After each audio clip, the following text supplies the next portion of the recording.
नमस्कार, मी प्रमोद पवार.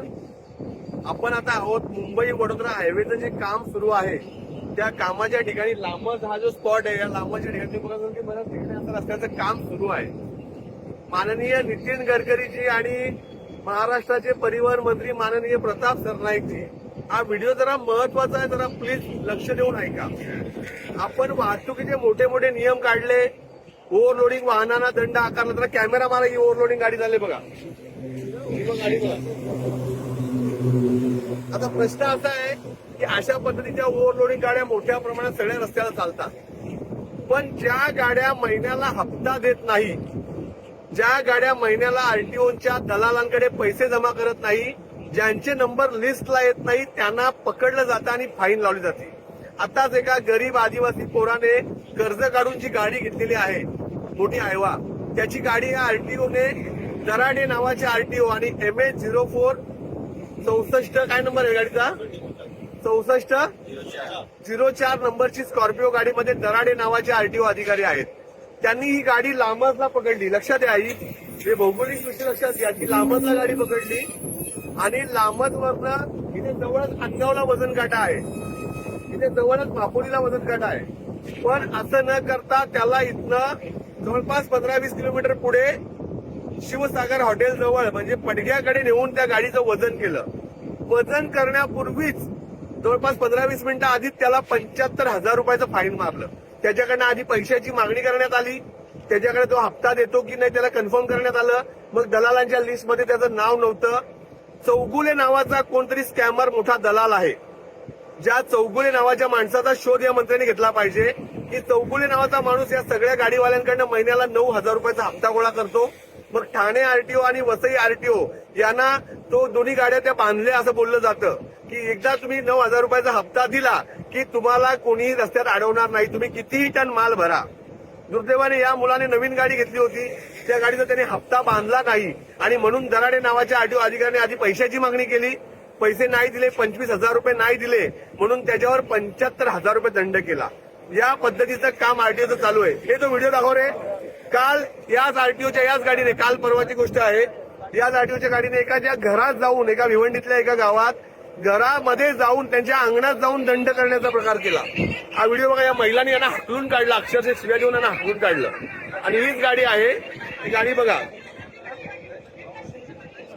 या महिलांनी त्यांना हाकलून काढला आणि या गाडीचा नंबर आहे 6404, म्हणजे MH नंबर MH04KR 6404 नंबरची ही आरटीओ गाडी आहे. मी तुम्हाला झूम करून नंबर दाखवतो. हा बघा, दिसतो का नंबर 6404. आणि ही स्कॉर्पिओ या सगळ्या लोकांना त्रास देण्यासाठी फिरते. अशा पद्धतीने जर नियमाची पायमल्ली होत असेल तर कारवाई झाली पाहिजे. पण जो हप्ता देतो, जो प्रोटेक्शन मनी देतो, म्हणजे खंडणी वसूल करण्याचं काम इथले आरटीओ करतात. तुम्ही पोलीस आहात, अधिकारी आहात, आरटीओ आहात की खंडणीखोर आहात, हा प्रश्न आम्हाला पडलाय. दराडे नावाचे अधिकारी ऑनलाईन दंड मारून पळून गेले. त्यांनी चर्चा केली नाही लोकांची. आम्ही पोहोचण्याचा प्रयत्न केला स्पॉटवर, पण ते थांबले नाही, पळून गेले. इथले भूमिपुत्र तरुण बेजार झाले. गाड्यांचे हप्ते भरायचे का, मेंटेनन्स रस्ते खराब रस्त्यामुळे करायचा का, आरटीओला हप्ता द्यायचा का, नाही हप्ता दिला तर असा दंड भरायचा का, अशी परिस्थिती इथल्या तरुणांची झाली आहे. तरुण रोजगार मिळवतो, रोजगारासाठी प्रयत्न करतो, पण अशा पद्धतीचे खंडणीखोर अधिकारी लोकांना हैराण करून सोडत आहेत. प्रताप सरनाईक साहेब, नितीन गडकरी साहेब, लक्ष द्या.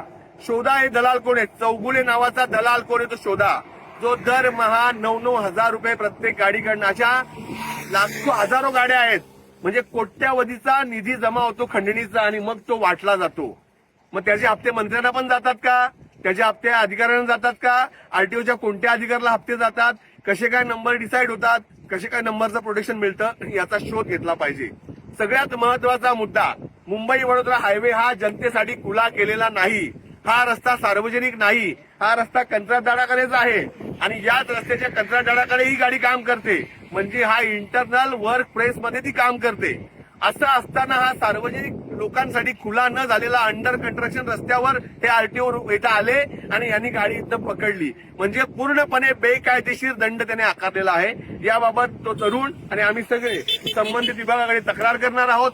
दराडे नावाचे अधिकारी आहेत, यांनी ही लाचखोरीची प्रकार हा केलेला आहे आणि ही खंडणीखोरी त्यांची पूर्ण नाही झाली म्हणून त्या गरीब तरुणाला 75,000 रुपये दंड आकारला आहे. एवढी मोठी रक्कम हा भरेल की नाही?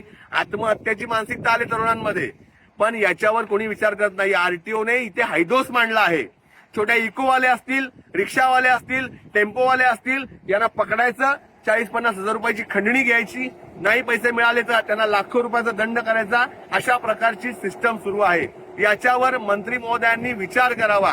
कृपया हा व्हिडिओ जर तुम्हाला पटला असेल, ही वस्तुस्थिती असेल तर व्हिडिओ शेअर करा आणि प्रताप सरनाईक साहेबांपर्यंत, नितीन गडकरी साहेबांपर्यंत हे पोहोचवा की तुम्ही जे दंड काढलेत, तुम्ही मोटर व्हेकल ऍक्ट प्रमाणे जे नवीन दंड काढलेत, यामुळे सुरक्षा वाढली नाही, अधिकाऱ्यांची वसुली वाढली, यांची खंडणी वाढली, खंडणीखोरी वाढली, तर यांच्यावर कारवाई झाली पाहिजे.